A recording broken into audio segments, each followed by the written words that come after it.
మీరు పెట్టే ఫొటోస్ కానీ వీడియోస్ కానీ దానికి సంబంధించి కమెంట్స్ చాలా రకాలుగా వస్తున్నాయి. మనం ఎవ్వరి మాట వినాలి అనే దాంట్లో నేను లేను.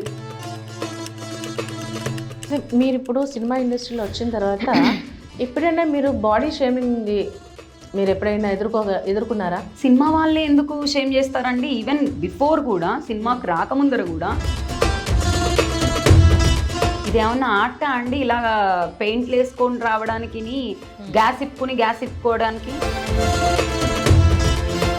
ఏడు చేపల కథలో కూడా మీది కొంచెం బోల్డ్ క్యారెక్టర్ అనుకుంటా కదా?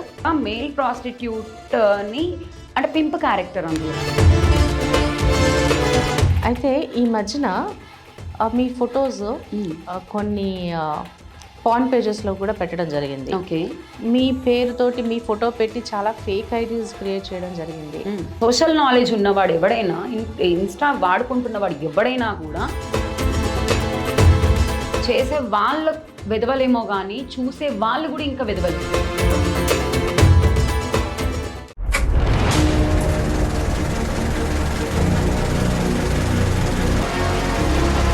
యాక్షన్.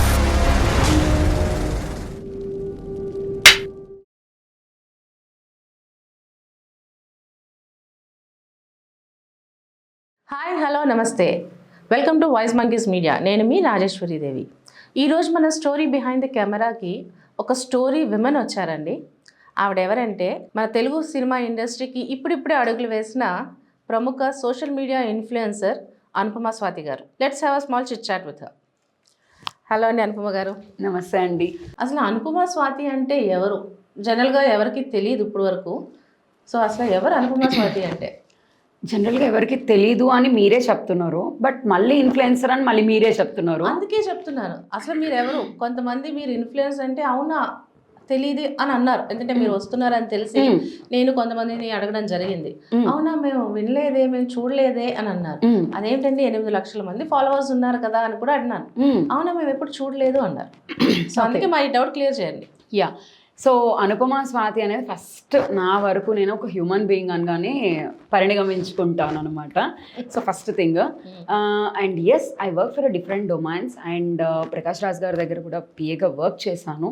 సో తర్వాత ఒక డబ్బింగ్ ఆర్టిస్ట్గా, అండ్ దెన్ నేను మూవీ ఆర్టిస్ట్గా. అంటే సినిమాలు కొంచెం లేట్గా రిలీజ్ అయ్యాయి, మధ్యలో టిక్ టాక్ అనేది వచ్చింది 2019, ఐ హోప్ సో.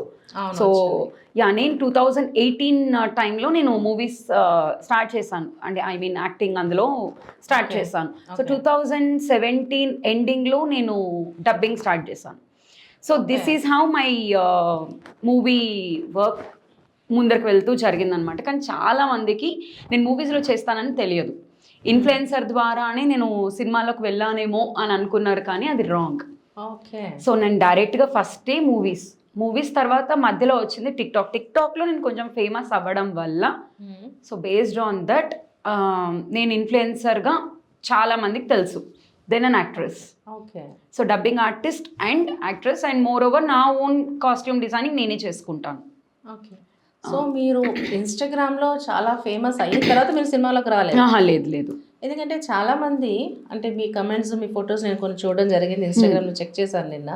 చూస్తే కింద కమెంట్స్లో మీకు ఇంతమంది ఫాలోవర్స్ ఉన్నారు కాబట్టి మీరు సినిమాల్లో వచ్చారు, మీరు సినిమాల్లోకి రావడం కోసమే కావాలని ఇన్స్టాగ్రామ్లో ఫాలోవర్స్ని పెంచుకున్నారా అన్నారు కూడా కొన్ని క్వశ్చన్స్ చూశాను నేను. ఓకే. ఇన్స్టాగ్రామ్లో నేను ఫాలోవర్స్ని అసలు ఇప్పటి వరకు నాకు ఫాలోవర్స్ ఎలా వస్తారు ఏంటి ఐ స్వేర్ నాకు తెలియదు. అండ్ ఇన్స్టాగ్రామ్ నాకు వాడడం కూడా అంత పర్ఫెక్ట్గా ఏమీ రాలేదు. ఫస్ట్ 2020లో మనకి కోవిడ్ వచ్చింది, 19 ఎండింగ్ ఆర్ 20 టైంలో. సో అప్పుడు ఇంట్లో కూర్చున్నప్పుడు అంతకన్నా ముందరే జస్ట్ అకౌంట్ ఓపెన్ చేశాను. అంటే అందరూ ఇన్స్టాగ్రామ్ అంటే అప్పుడప్పుడే ఫేస్బుక్ నుంచి ఇన్స్టాలోకి వెళ్తున్న టైం అది. చాలా మంది టిక్టాక్ బ్యాండ్ అయిన టైం కూడా అదే అనుకుంటా ప్రాబబ్లీ. సో చాలా మంది చెప్పారనమాట, ఇన్స్టాగ్రామ్ కూడా చాలా బాగుంటుంది అనుపమ, చాలా మంది అఫీషియల్స్ యూజ్ చేసేదే ఆ యాప్ అది యాక్చువల్గా. ట్విట్టర్ తర్వాత ఇన్స్టా. సో అని అంటే, సో అలా నేను డౌన్లోడ్ చేయడం జరిగింది యాప్ అనేది. నాకు వాడడం రాలేదు ఫస్ట్, నాకు అర్థం కాలేదు ఫస్ట్. నేను బేసిక్గా ఎవరిని ఏది అడగను, ఇది ఎలా చేయాలని ఏది అడగను. ఫ్లోలో వెళ్ళిపోతాను, ఫ్లోలో నేర్చుకుంటాను ఏదైనా కూడా. నాకు ఇది నేర్చుకుని చేద్దాము అన్నంత పేషెన్స్ టు బీ హానెస్ట్ లేదు. ఓకే, మీరు సారీ టు ఇంటరప్ట్, పేషెన్స్ అని అన్నారు కదా, మీకు పేషెన్స్ లెవెల్స్ చాలా తక్కువ అంటారా ఎక్కువ అంటారా? మీకు ఎలా అనిపిస్తుంది? ఎక్కువ ఎలా అంటున్నారా, తక్కువ? అనిపిస్తుంది అనడం కన్నా నేను ఎందుకు ఈ క్వశ్చన్ వేస్తానో చెప్తాను. మీరు పెట్టే ఫొటోస్ కానీ వీడియోస్ కానీ దానికి సంబంధించి కమెంట్స్ చాలా రకాలుగా వస్తున్నాయి. అంటే చాలా అభ్యంతకరంగా ఉంటున్నాయి ఆ కమెంట్స్ అన్ని. సో అవన్నీ ఎదుర్కోవాలి అని అంటే మీకు చాలా ఓపిక ఉండాలి, చాలా ఆలోచిస్తూ ఉండాలి. అందుకే అడిగాను నేను, ఎలా డీల్ చేస్తున్నారు మీరు డక్టి పిక్చర్ మూవీ చూసారా? చూసానండి. అందులో సిల్క్ స్మిత క్యారెక్టర్ విద్యాబాలన్ గారు కదా చేసింది. అవునండి. సో అందులో ఆవిడకి అసలు ఏమీ తెలియదండి. She is completely from zero. Villain కూడా ఐ మీన్ హీరోగా యాక్ట్ చేసిన ఆయన సూర్యకాంత్ అనే క్యారెక్టర్ యాక్ట్ చేసిన ఆయన చెప్తారు, నీ గురించి క్రిటిక్ ఇలా రాసే క్రిటిక్ ఎవరు అని అడిగింది. ఆమెకు అప్పుడు కూడా నేను బాగున్నాను కదా, ఈ ఫోటోలో చాలా బాగున్నాను కదా, ఇలా బాగున్నాను కదా అంటుంది. తను ఒక ఫేస్ అంతా without reading comments or newspaper or ఏం చదవకుండా వెళ్ళిపోయినంత వరకు హై స్టేజ్కి వెళ్ళిపోయింది ఆవిడ. అస్సలు పట్టించుకోలేదు. సో ఎప్పుడైతే రాజ్కాంత్ అనే క్యారెక్టర్ అంటే సూర్యకాంత్ వాళ్ళ బ్రదర్ వచ్చి మన గురించి ఎంత తప్పుగా రాశారో చూసావా, అది ఎంత ప్రాబ్లం అవుతుందో తెలుసా నీకు, అది ఇది అని చెప్పడం మొదలుపెట్టి తను హార్ట్ అండ్ మైండ్లోకి తీసుకున్నాక తను చూసింది బేసిక్గా. చూసాక ఆమె డౌన్ఫాల్ స్టార్ట్ అయింది. సో నేనేం నమ్ముతానంటే నా పర్సెప్షన్ నాదండి, ఓకే, మీ పర్సెప్షన్ మీది, ఆయన పర్సెప్షన్ ఆయనది. సో ఇక్కడ 100 మంది పర్సెప్షన్స్ తీసుకుని మీరు ముందరికి వెళ్ళగలుగుతారా? మీ పర్సెప్షన్ తీసుకుని మీరు ముందరికి వెళ్ళగలుగుతారా? సో మనం ఎవ్వరి మాట వినాలి అనే దాంట్లో నేను లేను. బికాస్ సక్సెస్ ఎప్పుడైనా కూడా మనం ఏంటి అని మనకు తెలిసినప్పుడు ముందుకు వెళ్తాం.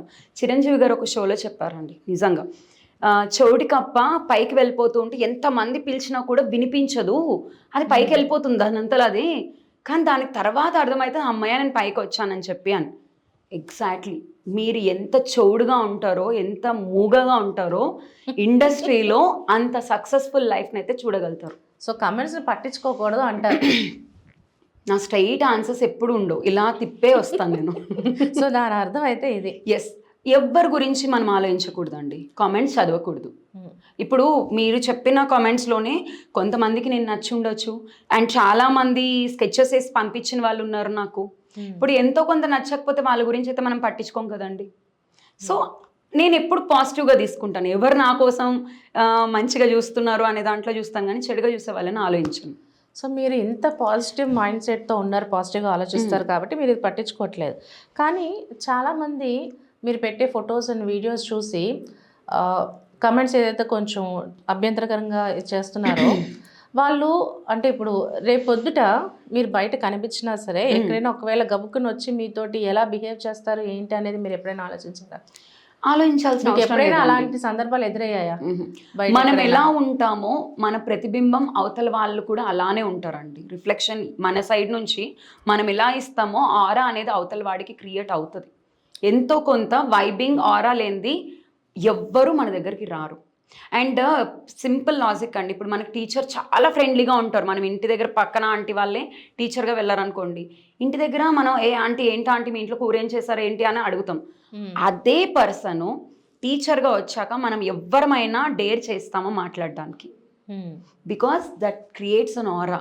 తెలియకుండా మనకు ఒక ఉన్న ప్లేస్లో వర్క్ ప్లేస్లో వెళ్ళే ప్రదేశాలలో తెలియకుండా ఆరా అనేది జనరేట్ అవుతుంది. సో లక్కీగా మీకు ఇప్పుడు దాకా అలాంటి సంఘటనలు ఏవి ఎదురవ్వలేదు. ఎదురవుతాయని కూడా నేను అనుకోను. సో మీకు ఎప్పుడైనా అనిపించిందా మీరు చాలా బోల్డ్గా ఉన్నారు, లేకపోతే బోల్డ్గా మిమ్మల్ని మీరు ప్రజెంట్ చేసుకుంటున్నారని ఎప్పుడైనా అనిపించిందా మీకు? ఓకే, బోల్డ్ అంటే మీ దృష్టిలో ఏంటో తెలుసుకోవచ్చా దేవి గారు? మనల్ని మనం ప్రజెంట్ చేసుకునే విధానం. ఎగ్జాక్ట్లీ. బోల్డ్ అంటే మన లాస్ట్ జనరేషన్ పాస్ట్ జనరేషన్స్లో బేసిక్గా ఆడవాళ్ళు మనకి బయటకు రారు, మాట్లాడే వాళ్ళు కాదు. మా మదర్ వాళ్ళైనా కూడా, మా మదర్ కాదు అమ్మమ్మ గారు వాళ్ళ సైడ్ దాకా ఎవ్వరూ కూడా వచ్చి మాట్లాడి డేర్ చెయ్యరు. అమ్మ వాళ్ళ జనరేషన్ నుంచి స్టార్ట్ అయింది ఏంటండి అనే మాటలు మాట్లాడడం స్టార్ట్ అయ్యాయి. అవును. ఓకే, సో అప్పటి నుంచి బోల్డ్ అనే పదం వచ్చింది. ఎందుకు అంటే ఆడవాళ్ళు బయటకు వచ్చి మాట్లాడడం వల్ల బోల్డ్ అనే టాపిక్ వచ్చింది. అంటే ఓపెన్గా మాట్లాడి స్టేట్మెంట్ ఇచ్చే వాళ్ళని బోల్డ్ అంటారు. దాన్ని Basic ఒక విధంగా things. బరి తెగించిందని కూడా అంటున్నారు. బరి తెగించింది అనేది 100 రకాలు 100 మంది విధానంలో ఉంటుంది. ఇప్పుడు మనకి ఏది ఎలా తీసుకుంటాం అనే దాంట్లో ఉంటుంది, కానీ వీళ్ళు కరెక్ట్ వీళ్ళు రాంగ్ అని ఎవరిని మీరు ఇది చేయగలరు? గాంధీ గారు ఒకళ్ళకి చాలా మంచివారు, ఒక తరం వాళ్ళకేమో గాడ్సే మంచివాడు. మీరు ఏది తీసుకుంటారు? రైట్. సరే, నాకు గాడ్సే మంచివాడు అని చెప్పేసి నేను గాంధీ బొమ్మ ఉన్న డబ్బులు వాడటం మానేసానా? Correct. So situations. So how can we describe all those things అండి? సో ఒక్కటైతే అర్థమవుతుందండి, మీరు చాలా ఓపెన్గా చాలా కరెక్ట్గా స్ట్రైట్గా వెళ్ళిపోతారని అర్థమైంది మాకు. అంతేనండి, నేను గుర్రం లాంటి దాన్ని. మరి ఇంత కరెక్ట్గా ఉన్న వ్యక్తి సినిమా ఇండస్ట్రీలో సెట్ అవుతానని అనుకున్నారా మీరు? నేను సెట్ అవుతాను సెట్ అవ్వను అని అసలు నేను అనుకోలేదు, అండ్ నేను సినిమాకి అనుకుని కూడా రాలేదు హానెస్ట్లీ. సో ఒకటండి, మనం ఎవరితో ఇప్పుడు మీరు నాతో మంచిగా మాట్లాడితే నేను మీతో మంచిగా మాట్లాడతాను, అంతే కదా. ఎవరం ఎలా ఉంటాం అనే దాని మీదనే ఉంటుంది మన ప్రవర్తన. సో మనం అనుకూలంగా వెళ్ళిపోవాలి తప్పించి నేను ఇది సెట్ అవుతాను సెట్ అవ్వను అనే ప్లాన్తో నేను రాలేదు ఇక్కడికి.